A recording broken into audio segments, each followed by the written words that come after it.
My name's William Golding, and I wrote this book, Lord of the Flies, in, I think it was either 1953 or 1954. There have been a great many things said about how it came to be written, and I don't know whether any of them are true or not.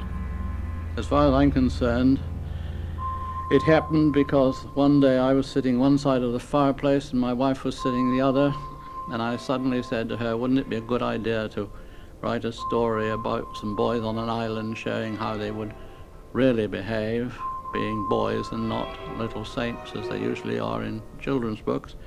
And she said, that's a first-class idea, you write it. So I went ahead and wrote it. As with many great works of art, William Golding downplayed the genesis of his best-known work, Lord of the Flies. Such a harrowing and nihilistic depiction of man's inhumanity to man, and our universal potential for it, didn't simply come from a vacuum, or arrive after an idle conversation. In fact, there were several influences on the ideas he expresses in his debut novel.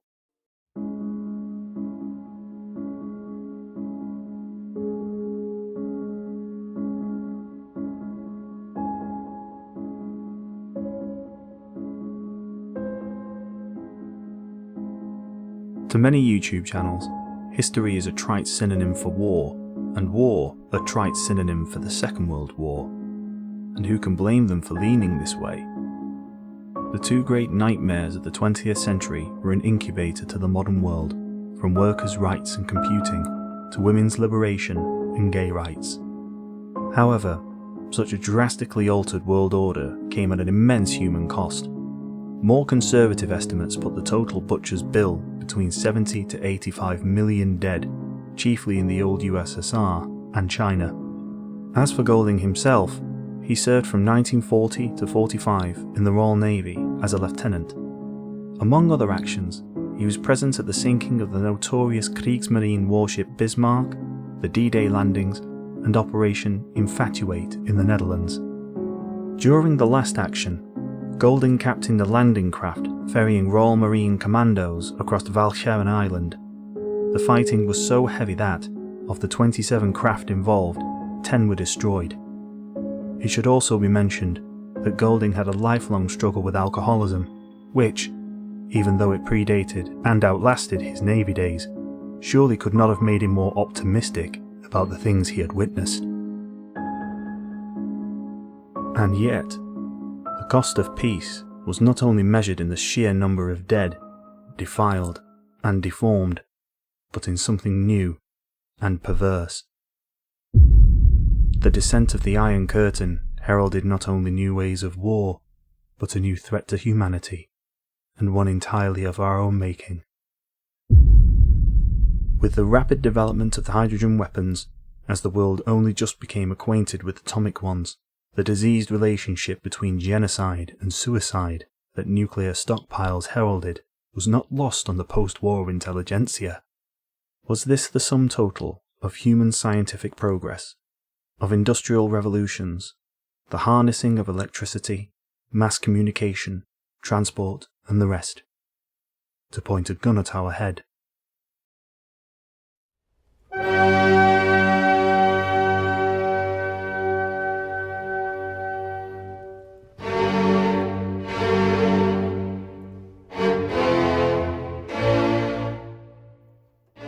Golding was a schoolmaster at Marlborough Free Grammar School before and after the war.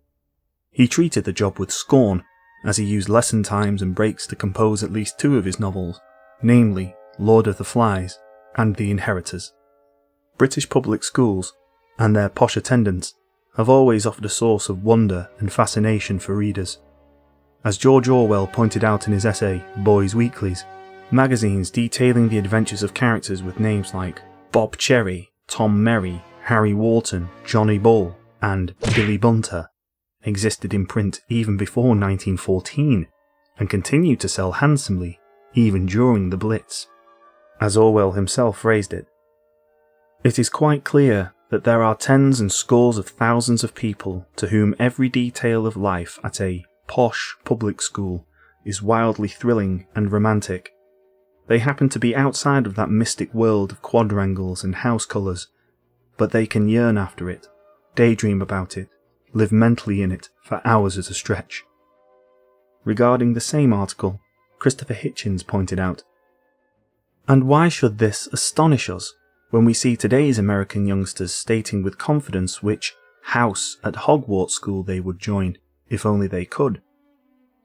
However, as charmed and as charming as these representations are, they do little to dispel the truth of these institutions. They were places of casual ruthlessness, sadism, and sexual violence. Numerous school memoirs and fictions, from Tom Brown's School Days to Goodbye Mr. Chips and Decline and Fall, elaborate upon the coarser elements of public schools, and particularly the 3 Bs: bullying, beating, and buggery. These environments were so bad that several writers said their experiences in fascist countries like Germany, Spain, and Italy were much easier to bear as they had been to a public school. From W.H. Auden to P.G. Wodehouse, this maxim and its sentiment is tried and tested. However, thrashings by teachers who were serving other needs were more common across the education system than not. Roald Dahl's vicious schoolmaster, as recounted in Volume 1 of his autobiography, Boy, was the direct model for the villainous Captain Lancaster in Danny, Champion of the World. The sadistic schoolmaster trope became so well worn that Michael Palin's Ripping Yarns sent it up by having a masochistic headmaster who demands the boys beat him as their punishment. Thank you, Foster. Yes, please. Beating the headmaster was just one of those ghastly chores which produced such depression within me.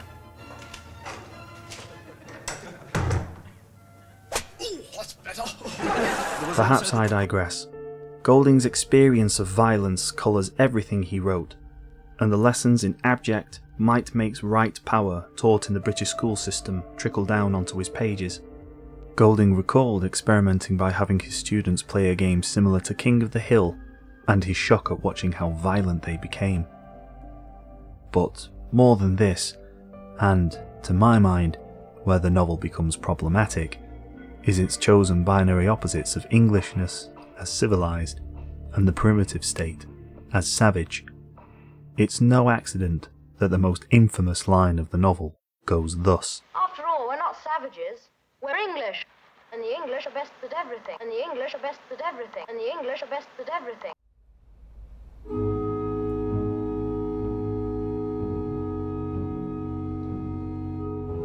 At its height, the British Empire covered a quarter of the globe, and a third of the world's population, on paper at least, swore their allegiance to the British monarch. Although we shake our heads at the obvious hypocrisy of inflicting violence upon weaker foes in the name of progress and improvement, this was not a tension discovered in retrospect. In the wake of the Amritsar massacre, an event to Indian independence what the Boston massacre and the Croke Park massacre were to American and Irish independence, General Reginald Dyer, its perpetrator, found no shortage of advocates and defenders in the British press. Among other things made ridiculous by the two wars, as well as class and gender roles, was the concept of colonialism itself. As well as squandering millions of colonial soldiers' lives, the hold these distant powers had on their dominions was shown to be tenuous at best. This was most starkly illustrated by the Japanese conquests of Hong Kong, Malaya, Singapore, Indochina, and the Philippines. Yet, Golding is aware that the European view of indigenous societies, wielding spears, living in simple villages in harmony with nature, jumps between disgust and romance. It is no secret that Golding wished to pastiche the desert island trope that haunted contemporary literature since at least the days of Johann David Wyss. As has been pointed out many times, Golding stole the names Ralph and Jack from R.M. Ballantyne's Coral Island. Piggy, it seems, is simply Golding throwing Billy Bunter to the wolves.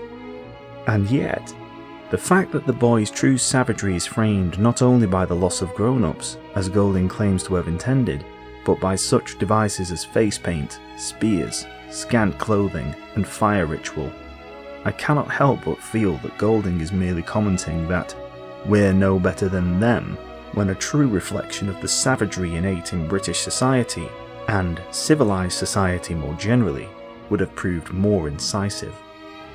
Golding appears to have been a devotee of Thomas Hobbes, and particularly the Hobbesian maxim that life, in the state of nature, was nasty, brutish and short, and that society needed governance from authority to keep people in line. Niccolò Machiavelli, on the other hand, said, "As there cannot be good laws without good arms, I will not speak of laws, but of arms." One can conclude, therefore, that Golding, far from showing man's brutal nature, is more accurately showing the source and flow of power, and especially how power is taught to British school children. Being rescued. I think we ought to have a chief to decide things. Yes, someone must take charge. I ought to be chief. I'm chief chorister and head boy. The rules, you're breaking the rules. Who cares? Because the rules are the only thing we got. Bollocks to the rules. We're strong. We hunt. As a beast, we'll hunt it down and beat and beat. Mao Zedong, the leader of the newly communist China, remarked, "Political power grows from the barrel of a gun." And on Golding's Island, as was taught by the war and wider society, it comes much the same way.